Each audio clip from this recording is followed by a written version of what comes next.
Assalamualaikum warahmatullahi wabarakatuh.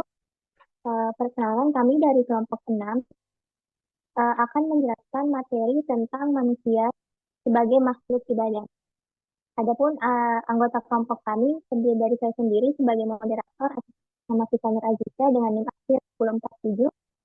Kemudian ada Aulia Cynthia Kasih, Intania Nur Amalia, Nabila Rahmawati Putri, Aisyah Armilia Rizky, dan Lydia Amalia. Selanjutnya materi yang pertama akan dibawakan oleh rekan saya. Pengertian ibadah. Secara bahasa, ibadah berasal dari kata abd, yang berarti hamba, budak, atau pelayan. Secara istilah, ibadah adalah segala perbuatan yang disukai dan diridhoi oleh Allah Subhanahu wa taala, baik berupa perkataan maupun perbuatan, yang dilakukan secara terang-terangan atau tersembunyi, dengan tujuan mengagungkan Allah dan mengharapkan pahalanya. Ibadah juga bermakna pengabdian dan ketundukan total seorang hamba kepada Allah Subhanahu wa taala. Dalil kewajiban ibadah. Kewajiban beribadah ditegaskan dalam Al-Qur'an, di antaranya yaitu Quran surat Az-Zariyat ayat 56, dari aku tidak menciptakan jin dan manusia melainkan supaya mereka beribadah kepadaku.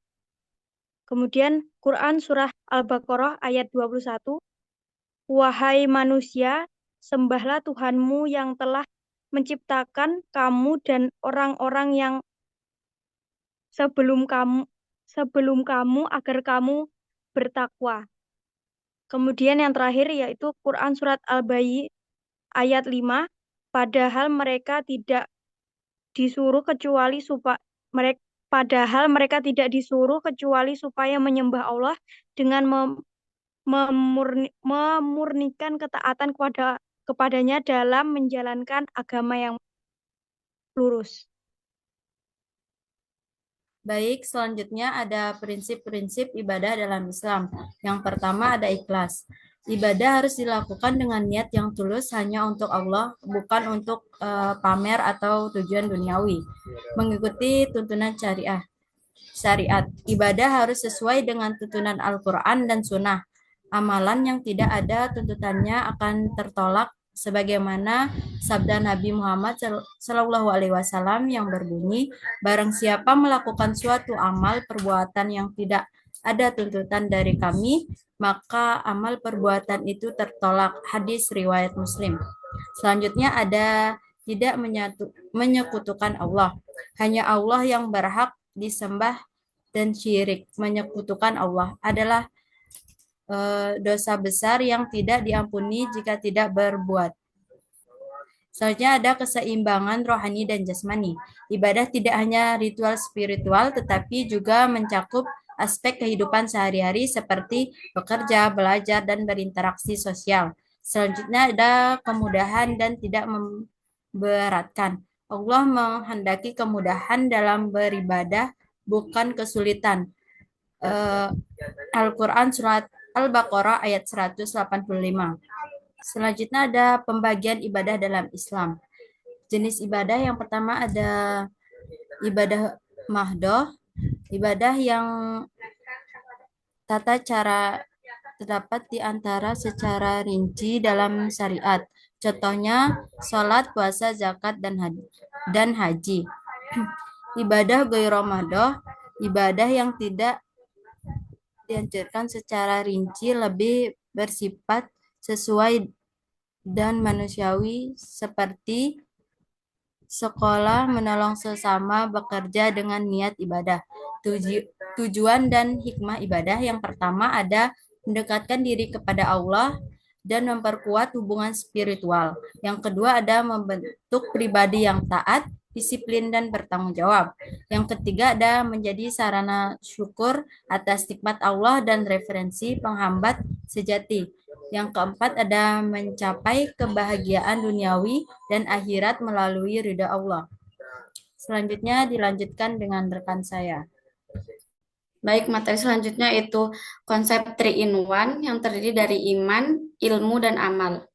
Konsep 3 in 1 dalam Islam merujuk pada integrasi antara iman, ilmu, dan amal. Nah, ketiganya merupakan pilar utama yang harus dimiliki dan dijalankan secara seimbang oleh setiap muslim. Yang pertama ada iman. Iman adalah keyakinan yang mantap dalam hati terhadap Allah, para rasul, kitab-kitabnya, malaikat, hari kiamat, dan takdir baik maupun takdir buruk.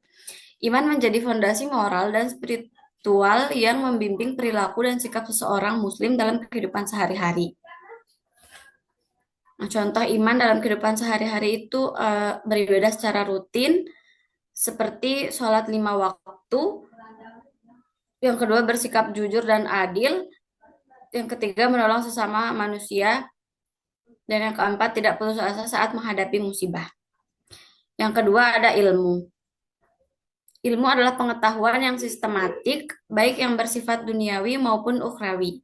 Dalam Islam, mencari ilmu adalah kewajiban, karena dengan ilmu seseorang dapat memahami tuntunan Allah dan menjalankan perintahnya dengan benar.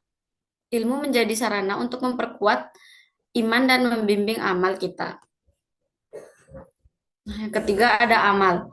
Amal adalah perwujudan nyata dari iman dan ilmu dalam bentuk tindakan. Amal soleh merupakan bukti keimanan dan implementasi dari ilmu yang dimiliki.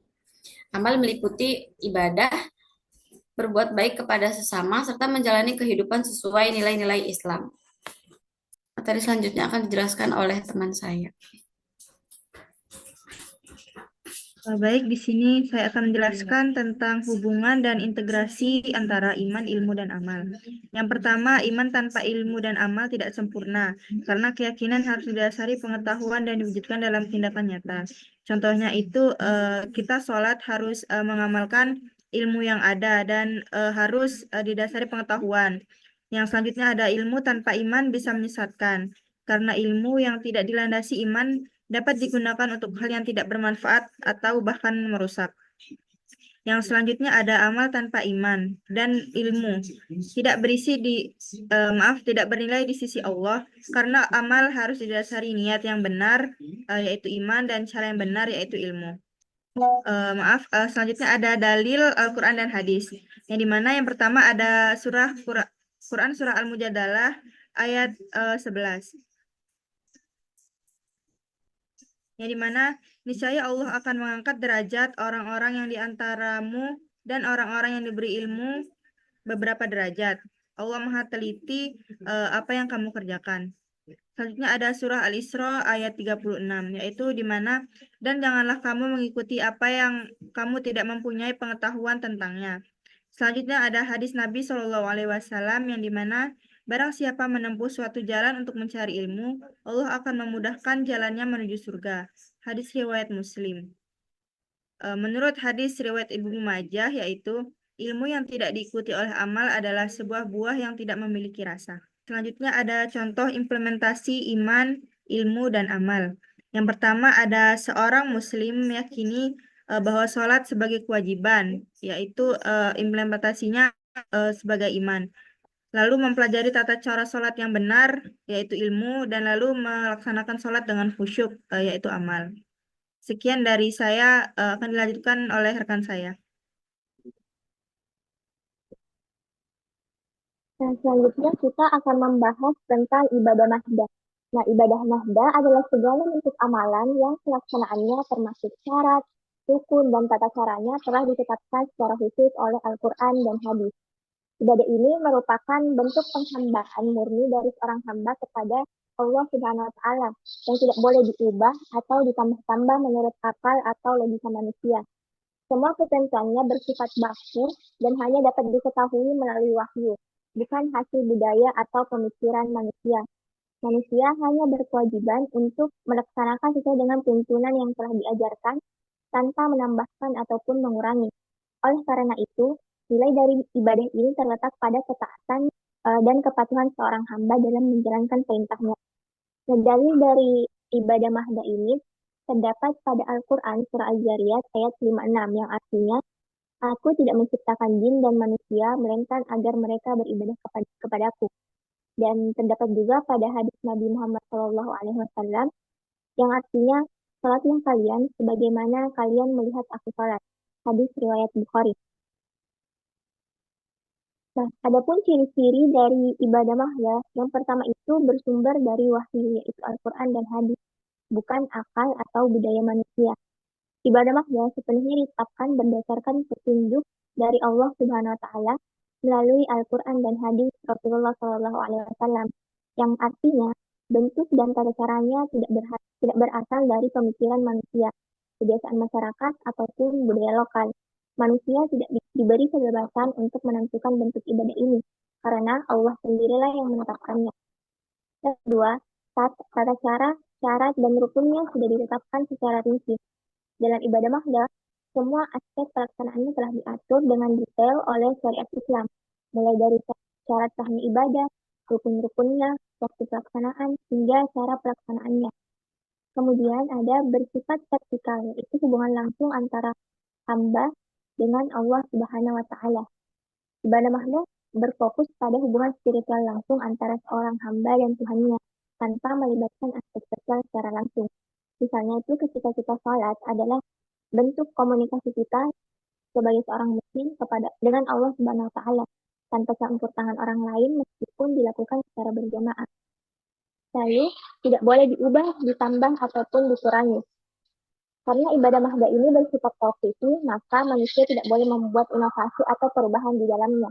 Setiap bentuk perubahan, penambahan ataupun pengurangan dalam tata cara ibadah ini dianggap sebagai bentuk bid'ah yang tidak diterima dalam Islam. Dan yang terakhir ada dilakukan semata-mata untuk mendekatkan diri kepada Allah dan memperoleh pahala di akhirat. Selanjutnya akan dijelaskan oleh rekan saya. Baik, selanjutnya saya akan menjelaskan contohnya. Yang pertama itu ada sholat, ada dalam Quran surah Al-Bayyinah ayat 5, yakni dan tidaklah mereka diperintahkan kecuali agar menyembah Allah dengan ikhlas kepadanya dalam menjalankan agama dengan lurus dan agar mendirikan sholat dan menunaikan zakat, dan demikian itulah agama yang lurus. Lalu ada dari hadis riwayat Bukhari, Islam dibangun atas 5 perkara, yaitu syahadat bahwa tiada Tuhan selain Allah dan Muhammad adalah utusannya, mendirikan sholat, menunaikan zakat, berpuasa di bulan Ramadan, dan berhaji ke Baitullah. Nah, di sini terdapat penjelasannya mengenai sholat. Ini adalah ibadah yang wajib dilaksanakan 5 kali sehari, yaitu subuh, zuhur, asar, maghrib, dan isya. Tata cara sholat sangat baku dan sudah diatur secara rinci dalam Al-Quran dan Sunnahnya, mulai dari gerakan, bacaan, hingga waktu pelaksanaannya.